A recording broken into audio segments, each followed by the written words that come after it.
So what made you stay in College Station?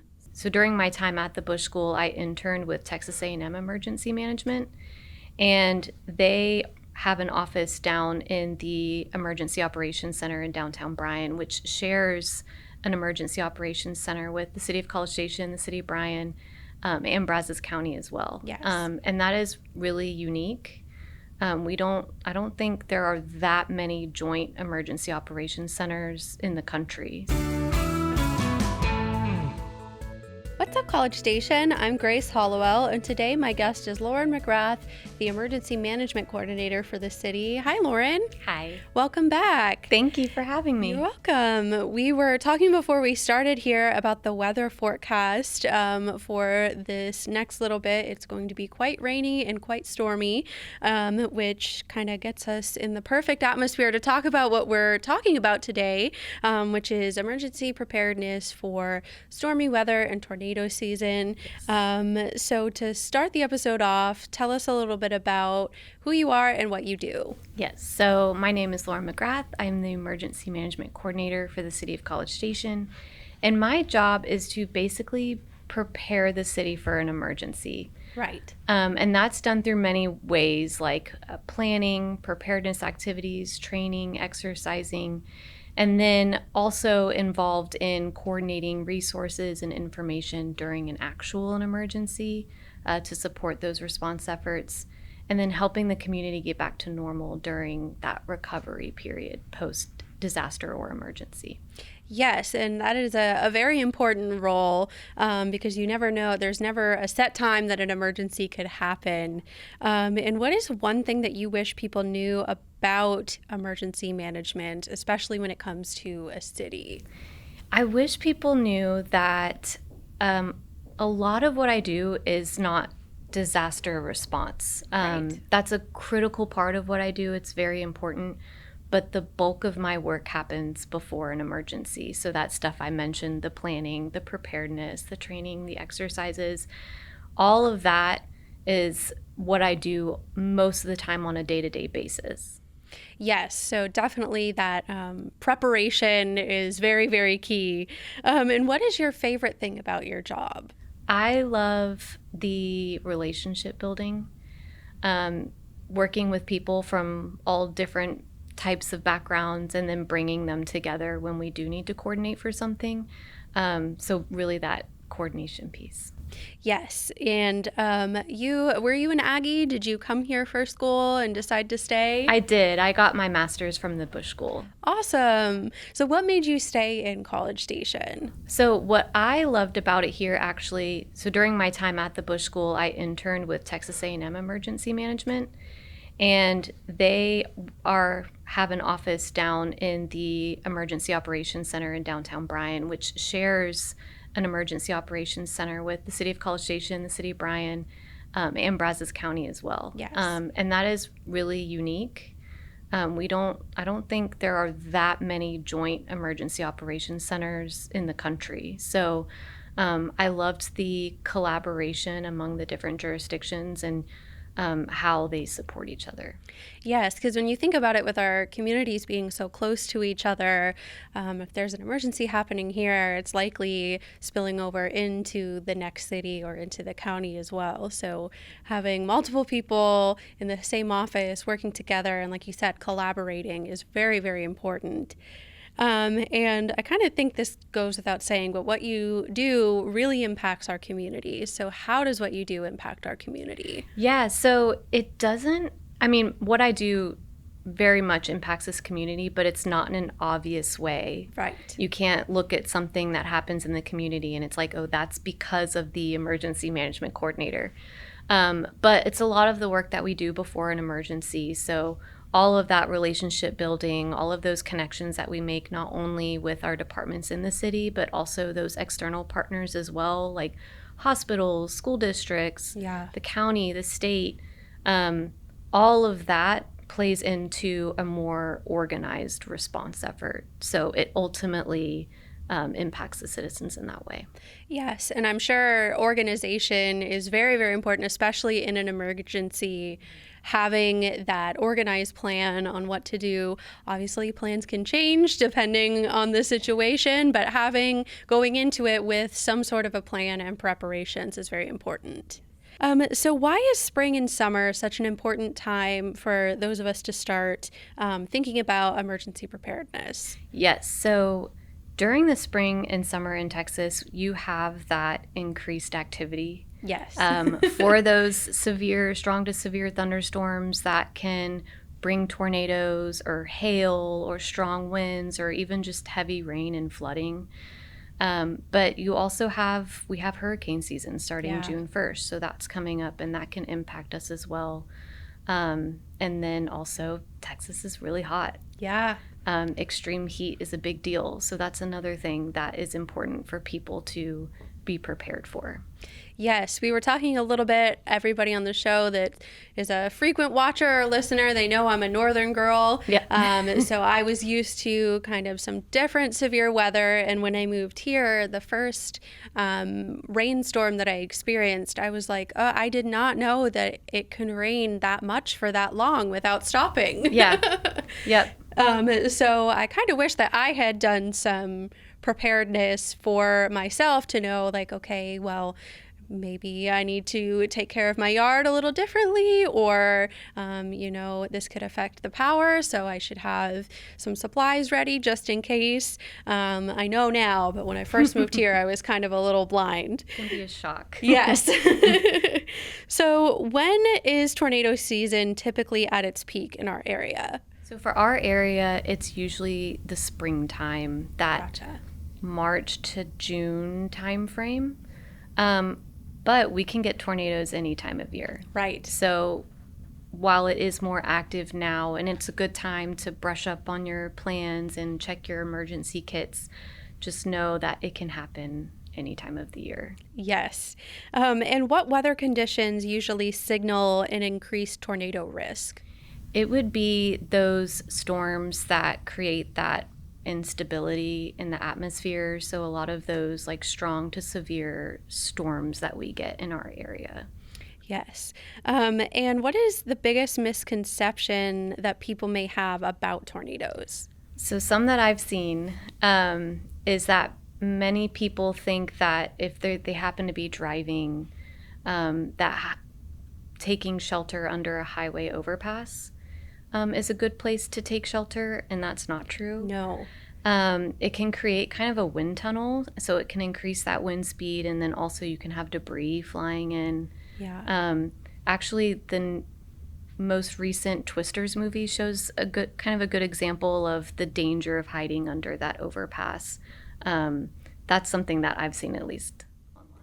Yes, and my family is a fan of like weather disaster movies, and I remember as a kid being like, I don't want to watch Twister, it's scary, but they were like, no, this is important, you need to learn just in case that this happens. And I think another thing to mention, it's important to, while can be a scary situation, to approach it without fear. So how much warning do residents typically get before a tornado develops? So usually there's not much warning. Yeah. It's minutes. So that's why it's really important that people know where they need to go, what's that hopefully pre-identified safe location that they should go and take action immediately. Yes, and what is the difference if you hear that we are under a tornado watch versus a tornado warning? This can be really confusing to remember the difference. So a tornado watch is that conditions are favorable for a tornado. A tornado warning means that a tornado has been spotted or indicated on radar. And my favorite example is the taco example. Yes. I don't know if you've seen it. I've heard that one. Yes. So the taco watch is all the ingredients are laid out. So it's like an empty shell or tortilla, the meat, the cheese, the tomatoes, the lettuce. That's the tornado watch, the taco watch, that the conditions are favorable for a taco. And then there's the taco warning, which is a fully assembled taco, meaning there is a taco. Same thing with tornado warning, there is a tornado. That one's my favorite. There's a lot of different things online. Yeah. And if anyone's curious, I would highly recommend just looking it up. There's so many fun images of the taco example, at least. Yes, and that one is it's a good refresher for me. And I know whenever I see it, I stop and think, okay, I have all the stuff to make tacos, or Yes. I have a taco in my hand right now. Yes. So what should residents do immediately when there is a tornado warning issued? Yes. So if there's a tornado warning, then a tornado has been spotted or indicated on the radar. And people should take action immediately, go to that safe location that they've identified, and continue to monitor the weather from there. Yes. And where is the safest place in your home during a tornado? So that would be the lowest level in an interior room. And the idea there is that you don't want any windows, and you want to have as many walls between you and the outside as possible. Yes. I know up north we all have basements, so Yeah. that's where we go. So when we moved here, I was like, I don't know where we go. Right. So it's our downstairs bathroom. I grab my cats and my husband, and we grab some blankets and just hang out until it's all over. Yep. So what should people in apartments or residents in mobile homes do during severe weather? Because it can be a little different. Yes. So my suggestion would be that if you can't, no matter where you live, if you can't identify a safe location, is to plan ahead of time. So Yes. identify somewhere else that you can go ahead of time, so that you can seek shelter there instead of seeking shelter in a potentially dangerous situation. Yes. And are there common mistakes that people make during tornado season? So I've seen it's commonly referred to as like a southern thing, that people will just go outside and look for the storm, or they'll Yeah. go look for the tornado. And that is not what we encourage people to do. We really want them to take action immediately and go seek that shelter, because by the time you get outside, you never know where exactly the tornado might be. Right. Don't try and film it on your phone. Yes. Just get to safety immediately. Yes. And how important is it to have multiple ways to receive different weather alerts? It's extremely important. We can have power outages, technology can fail, so it's really important to make sure that you have redundancy in the way that you're receiving emergency information. Yes.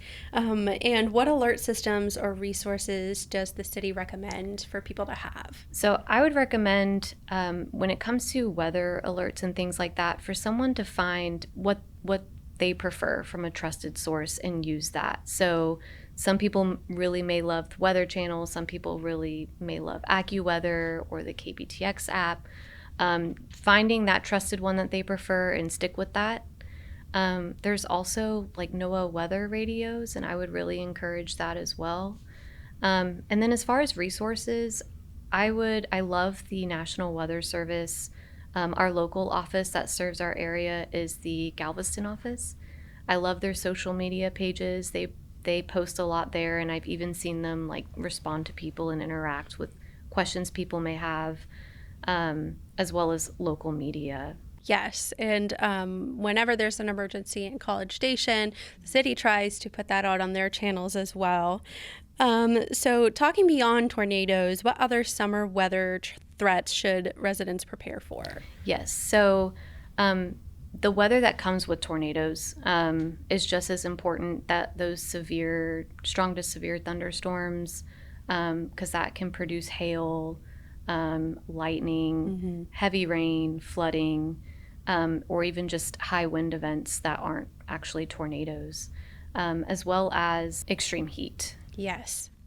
And how dangerous can extreme heat be, especially here in Texas during the summertime? It can get dangerous very quickly, and it can even become deadly, especially if you're not prepared or aware of what those heat-related illnesses look like.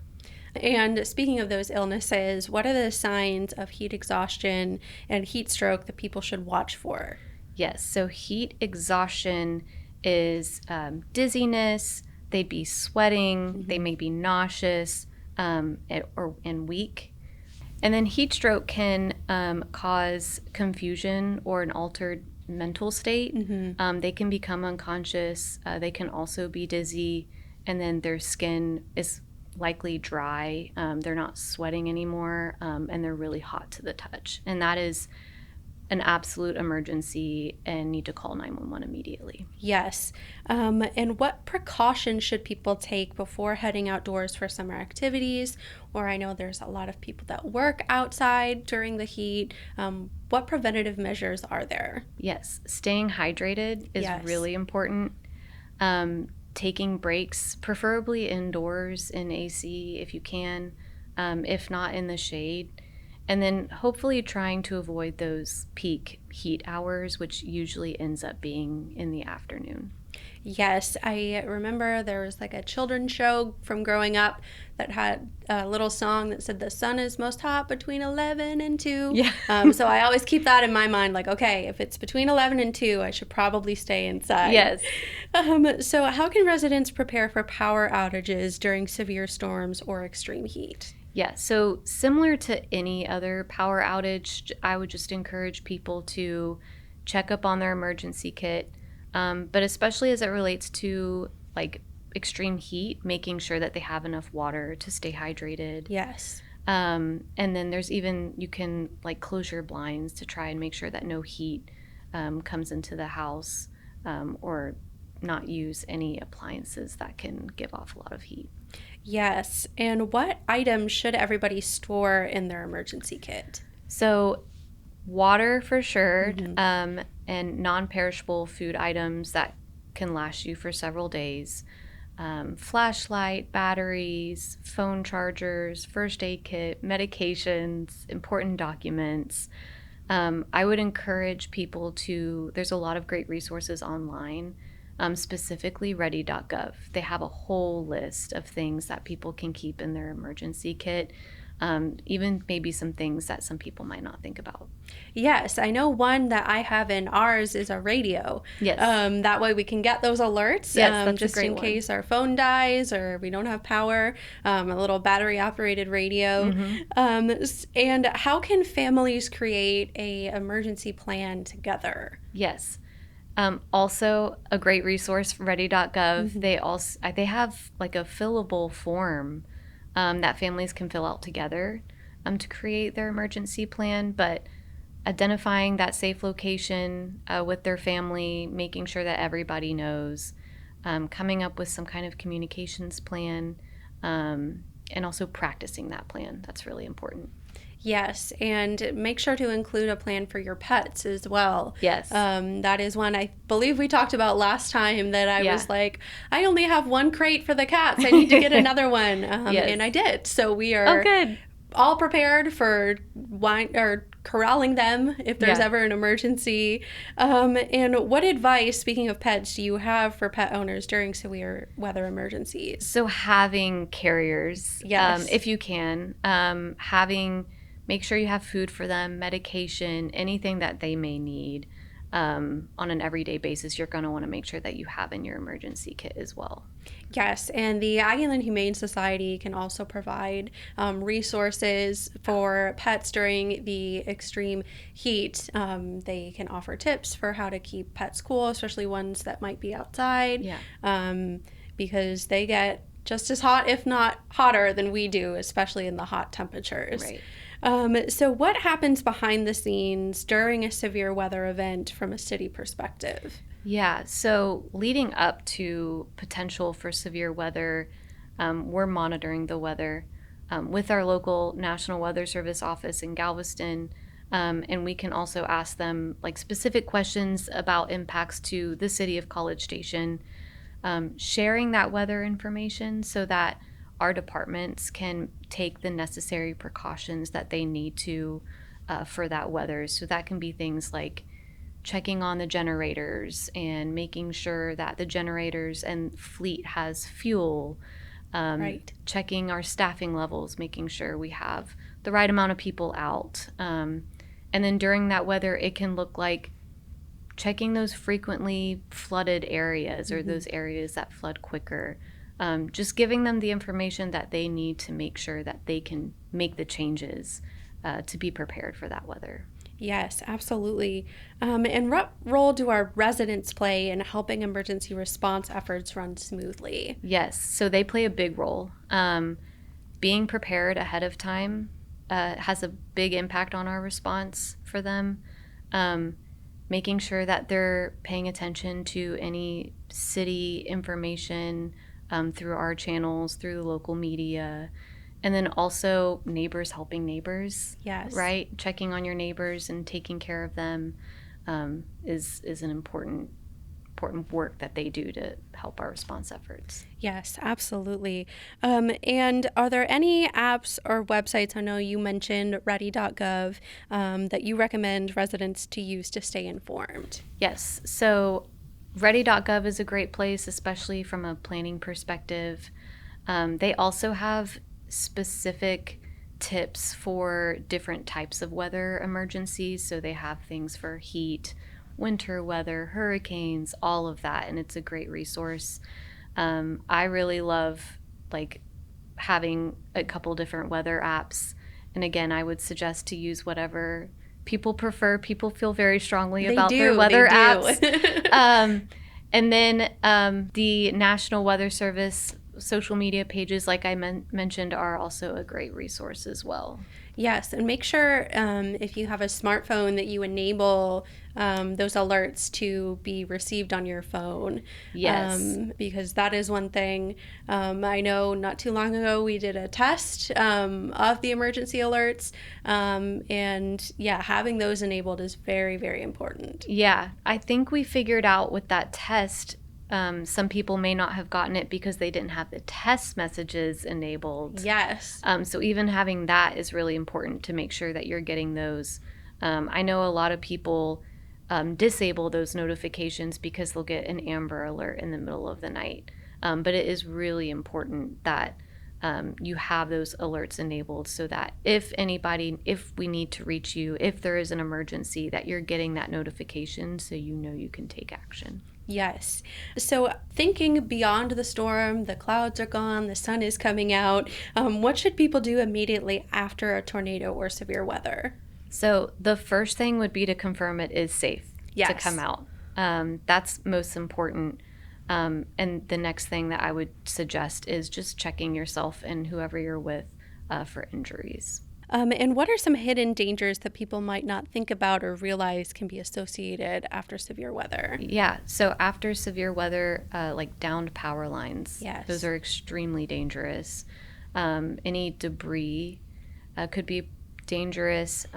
There's also, like, if you have floodwaters, you don't know what's in that water, so just being careful and aware of those types of dangers when you're out assessing. Yeah. And then how can residents safely report damage or hazards to the city? Yeah, so depending on what the hazard is, they could use our non-emergency line. There's also just the city's normal reporting processes that they could go through. And then absolutely, if it's an emergency or a life safety issue, like they smell gas, call 911 and leave the area. Yes. And we like to reiterate that you will never be penalized for calling 911 if you think something is a true emergency. Right. If Whataburger leaves the pickles off of your hamburger, that's not an emergency, so you shouldn't call 911 in that case. But if you suspect there's an emergency and you're not sure whether you should call 911, call 911 just to be safe. Absolutely.